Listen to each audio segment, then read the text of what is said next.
Toronto and Montreal, or Tronno and the City of Saints, the two largest cities in Canada, just about 547 kilometers or 340 miles apart from each other. While the two cities are dynamic, cosmopolitan, global cities with amazing attractions, both are quite different. Let's start with the language. French is the primary language of Montreal, while English is the primary language of Toronto. But wait, Mr. Beat, aren't both English and French official languages in Canada? Well, yeah, but Montreal is in Quebec. Hello. He's from Quebec. I know, also pronounced Quebec or Quebec, which is the only province where the majority of residents speak French. But have no fear, English-speaking peoples. More than 59% of Montreal residents can speak both English and French. Less than 1% of folks who live in Toronto mostly speak French, although most Toronto residents know at least some French, or at least they were supposed to learn it in school. Pay attention in school, kids. Why the language difference? Well, let's get into some history. Montreal is 151 years older than Toronto. Whoa, dude. Montreal began as a fort called Ville-Marie. French settlers founded Ville-Marie on May 17th, 1642 to help expand its colonial empire, New France. In those early years, Ville-Marie became a major center for the fur trade and made lots of money for France until France lost it in 1760 to the British Army in the 7 Years' War. After the British moved in, they made lots of money in the fur trade. Meanwhile, the British established the province of Upper Canada. Its first lieutenant governor, a dude named John Graves Simcoe, established what would become Toronto on August 27th, 1793. He named it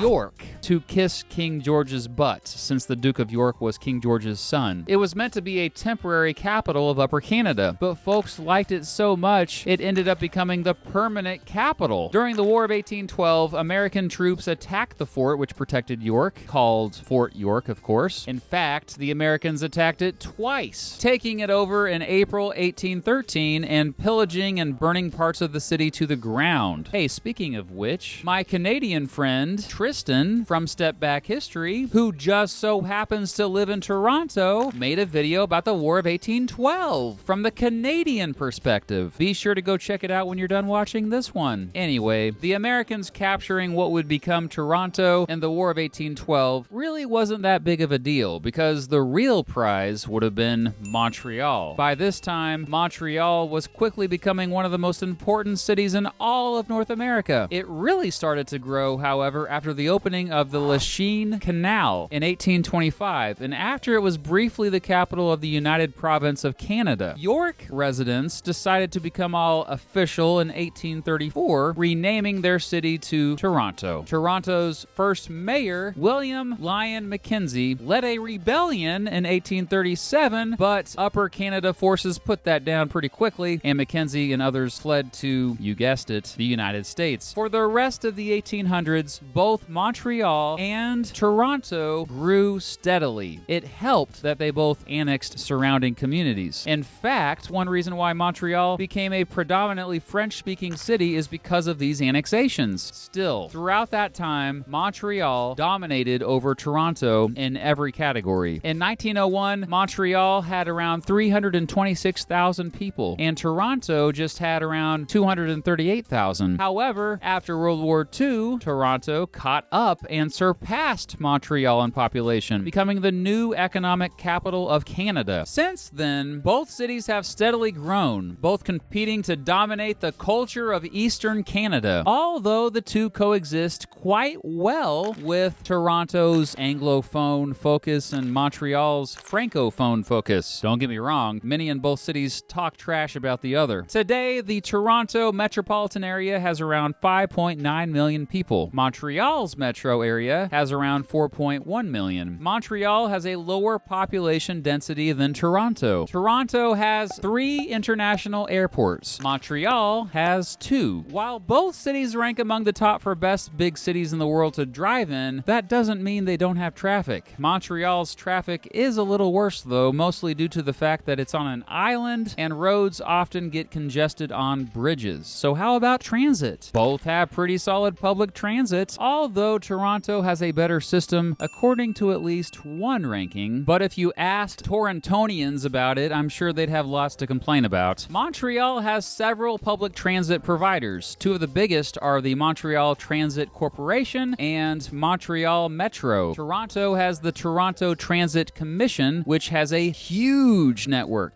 But Montreal wins on public transit. Why? Well, public transit is much cheaper there compared to Toronto. Actually, pretty much everything is cheaper in Montreal compared with Toronto. The cost of living is about 27% higher in Toronto. Good thing the minimum wage is higher there compared to Montreal. Also, Montreal has higher taxes overall compared with Toronto, which makes sense as Toronto has a lot more wealth. Its economy makes up 20% of Canada's GDP. It's the banking and stock exchange center of Canada and produces over half of Canada's manufactured goods. Top industries in Toronto include finance, media, and technology. Montreal is also one of the most important economic hubs of the world. It remains the trade leader in the country. The Port of Montreal is the largest inland port in the world. Other top industries in the city include media, artificial intelligence, and, believe it or not, video games. Notice how I said both were media hubs? Perhaps obviously, Toronto is Canada's English language media hub, and Montreal, Canada's French language media hub. Montreal currently has a lower unemployment rate. Both have similar poverty rates. Both cities have pretty low crime compared with other cities of comparable size, but Montreal has a lower murder rate. While both cities have bike sharing programs, Montreal's is more than twice as big. Oh, now, how about the people? The people in both cities are great!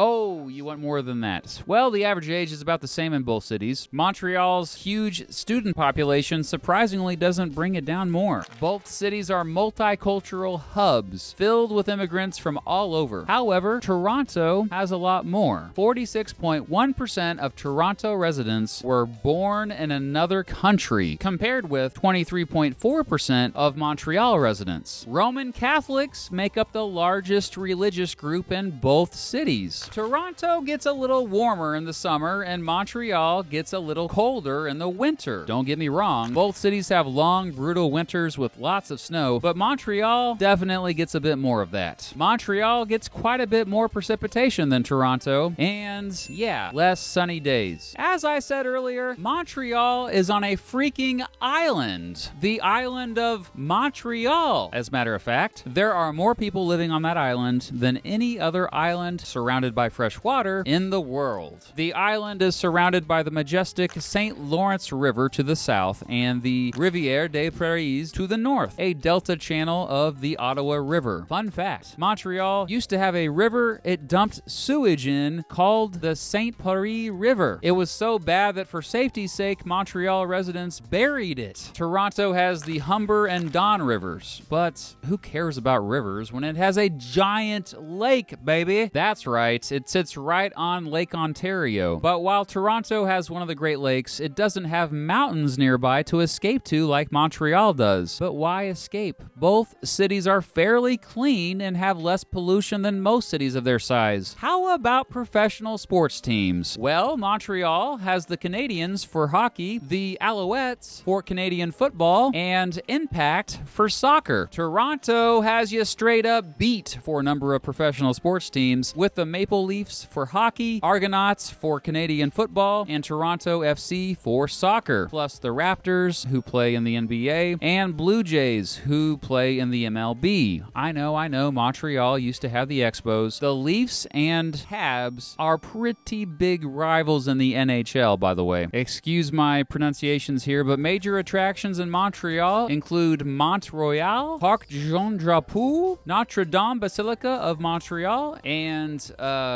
Old Montreal. Major attractions in Toronto include the CN Tower, the Distillery District, the Royal Ontario Museum, and the Toronto Islands. Other random differences: while Montreal hosted the 1976 Summer Olympics, Toronto has surprisingly never hosted the Olympics. Montreal has hosted a World's Fair, and Toronto hasn't. While the French food in Montreal is obviously unbeatable, Toronto tends to have more food diversity overall. And sorry, Montreal, Toronto's roads tend to be in better shape. Toronto has stricter laws on drinking alcohol. In fact, the drinking age is 19 in Toronto and just 18 in Montreal. And finally, the architecture in Montreal is far superior. Uh-oh, I'm getting into my opinion. I better stop while I'm ahead. The bottom line is, for Canadians looking to move to the big city, they have two fantastic choices. Not only are Toronto and Montreal two of the most attractive cities in Canada, they are two of the most attractive cities in the world.